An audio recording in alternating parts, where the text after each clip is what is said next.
Hello, everyone, welcome back to the Impact Report. Please subscribe and like my videos. Today, we dive into one of the most explosive developments in Eastern Europe.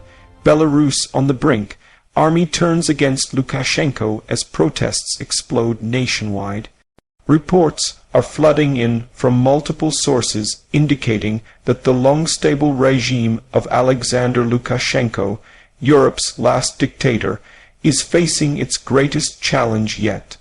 For decades, Lukashenko has maintained iron-fisted control over Belarus, but now cracks are appearing in the very foundation of his power, the military. Soldiers and units are reportedly defecting, refusing orders, and in some cases even joining protesters on the streets. This comes amid a surge of nationwide demonstrations that have erupted in cities like Minsk, Grodno, Brest, and beyond. People are waving the historic red, white flags, symbols of opposition to the current red, green official flag, and chanting for freedom and change. The exterior situation looks chaotic. Streets filled with massive crowds, barricades in some areas, and security forces clashing with demonstrators. From the outside, Belarus appears as a powder keg ready to explode, with smoke rising from protest sites, armored vehicles deployed but seemingly hesitant, and the iconic Independence Square in Minsk once again becoming the epicenter of resistance. The cold winter air is thick with tension as thousands brave the weather to demand Lukashenko's resignation. Reports suggest that economic hardships, political repression, and growing discontent with Lukashenko's close ties to Russia have fueled this fire.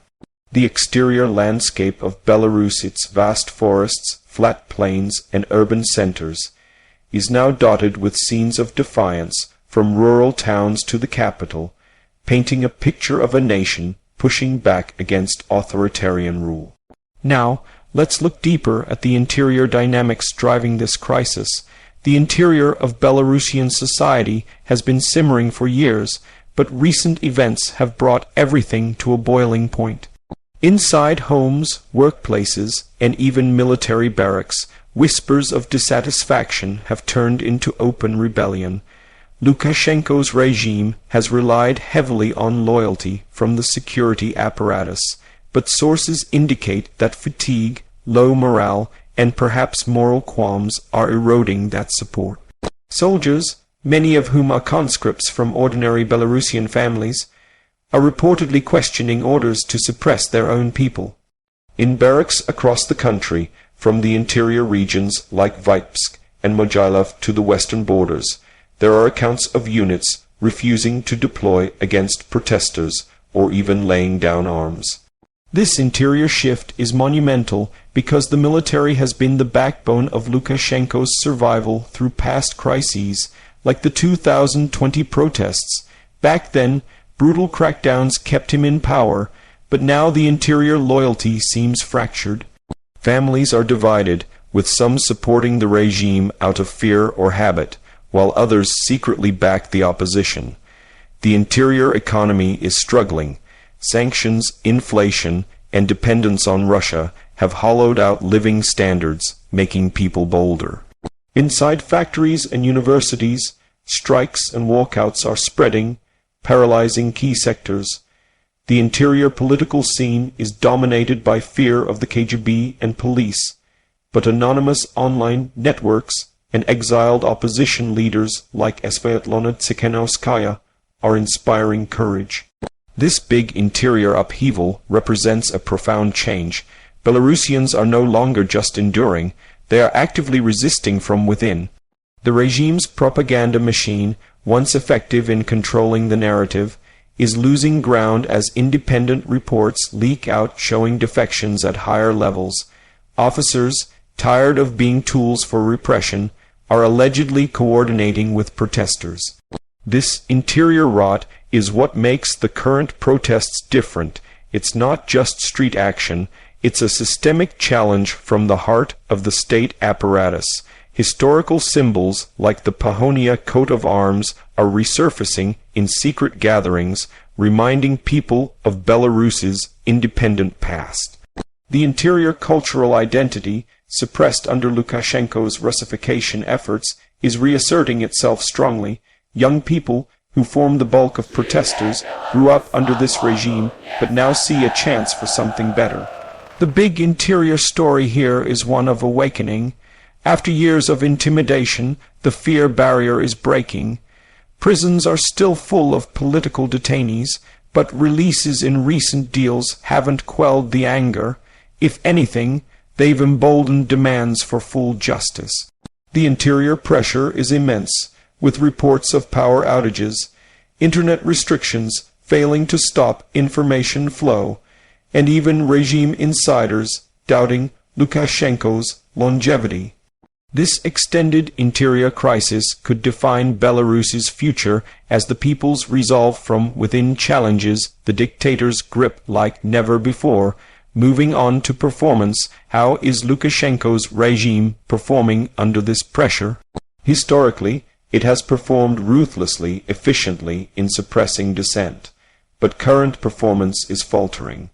The security forces' performance in containing protests is inconsistent. In some areas, they advance aggressively with water cannons and arrests, but in others, they hold back or retreat when facing defectors. The regime's overall performance in maintaining control is weakening as defections impair operational capacity. Economically, performance remains poor, with growth stagnant and reliance on Russian subsidies highlighting vulnerability. Lukashenko's personal performance on state media shows him defiant, threatening crackdowns, but behind the scenes, his ability to command loyalty is declining. The opposition's performance, though exiled or underground, is strong in mobilizing via social media and international support. Overall, the regime's performance score is low right now, unable to prevent the explosion of protests or secure uniform military obedience. Safety features, or rather, the lack thereof, in this context, refer to the regime's so-called safeguards against upheaval. Lukashenko has long touted features like a strong military, pervasive surveillance, and alliances with Russia as safety nets. But these features are failing. The military safety feature is compromised by defections. Surveillance can't stop underground organizing, and Russia's support, while present, may not extend to full intervention if it risks escalation. Protesters lack traditional safety features like legal protections, facing risks of violence, but their numbers provide a collective shield. The absence of robust democratic safety features like free elections has led to this brinkmanship.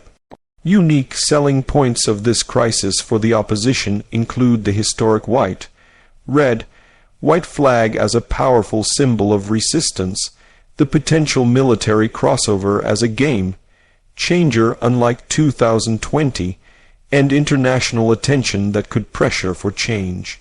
For Lukashenko, his USP has been stability and anti-Western stance, but that's eroding. On price, the human and economic cost is staggering. Thousands arrested in past waves, potential for bloodshed now, economic sanctions biting deeper, and the price of continued repression could be total isolation or collapse. In conclusion, Belarus stands at a historic crossroads. If defections grow and protests sustain, Lukashenko's era could end, opening paths to democracy. But risks of violent escalation remain high. The world watches as this nation fights for its future. Stay tuned for updates, and remember to subscribe and like for more on global conflicts.